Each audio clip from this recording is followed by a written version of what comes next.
Remember Life, what is going on YouTube? It's your good boy techguysix over here, man. And today we're making a video about one of my favorite filmmaking tools in the world, which is this thing right here. This puppy right here, the Flycam RedKing. This is an exact ripoff and a knockoff of the Devon Graham series Flycam, but this is the Flycam by Pro Aim. It's called the RedKing. The RedKing, I'm not sure if you can see it, the RedKing, Flycam RedKing, but I'm just gonna let you know why I prefer using this right here than the brushless or 3-axis gimbal. Now, the reason why I love this thing so much is because it's very versatile, you know what I mean? So basically, if I wanted to shoot a video, and I wanted to get nice B-roll and I want it to be smooth, I can balance any camera up to like 11, 12 pounds on this thing, from anything from A6300, which is my B camera right here, or A7S to a Red camera, or even a Blackmagic Pocket. Any camera that is not above 11, 12 pounds, I can probably support it on flight on this thing.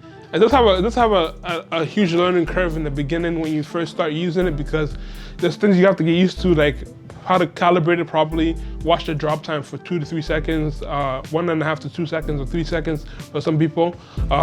You have to do a lot of homework and practice a lot with it to be able to be good at using it, which I have put a lot of hours into it.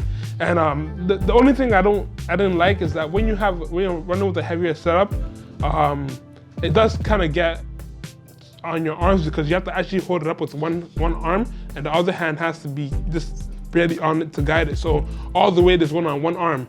Now the solution for this is to have a vest, some sort of vest system. So basically I have a vest in the arm with one dampener or one shock spring. I have a vest that I wear, and I put this onto it, and I load my entire rig onto the top of here, and it works like a beauty. Like, it takes all the weight off of you. You can run full speed with it, and it will absorb all the shock, and there won't be that up and down bobbing motion that you get from even electronic gimbals. So yeah, the Flycam RedKing, it's a must buy. The Devon Graham series Flycam in Canada is like $1,000-something bucks. And this is the exact same copy of it. Of course, it's not as convenient as having the screw on top. You have to use Allen key to put the top on, but the bottom is screw on, and it comes with 16 counterweights. And I've been using this religiously since 2018 when I got it. Yeah, I've been using it religiously.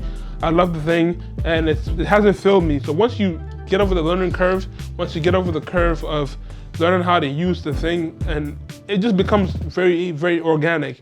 And you can do high action sports with this when you have the vest on. You can run full speed with it. You can, as long as it's balanced, and you can change the lens and recalibrate in less than 5 minutes, or like 3 minutes for me now. You can just set it up, check the drop time. And with this, the main party trick of this thing, and I know that it's not supposed to be a party trick that makes you buy a product, but the main sell of this thing is height adjustable gimbal. This thing makes it so much easier to balance and calibrate your gimbal. Mainly if I'm shooting B-roll, I shoot at the highest frame rate as I can. So if I'm shooting on my Sony cameras, which my A7S shoots at 120 frames at 720, or 60 frames at 1080. I prefer 60 frames at 1080. I shoot at the highest frame rate as possible, and then I slow it down in post. I conform everything in post. So I've done a real estate video with this camera. But the problem with this gimbal right here is, compared to an electronic gimbal, another problem is that if you're using a really tight focal length, like a 35 and up, anything below 35, 24, 14, 10 is fine, because it gives you that nice wide focal length, and it lets everything be in focus. It's really hard to mess with the focus when you're shooting that wide at 10 or 20, or even 24 or 14. But yeah, with it, you have to have a wide angle lens to get the most out of this thing, because the wider the camera, the more smoother it is. And even when you bring it in post and you slow it down or conform it to 24 frames from 60 or 120, and you conform it to 24 frames, it just gives you a mad buttery smooth image. And I've done countless of work with this bad boy right here, and it just hasn't failed me yet. So yeah, the Flycam RedKing gets a pass in my book. It's around $250 Canadian, brand new, and it's just a trusty little device, and like it's like an extension of the human arm.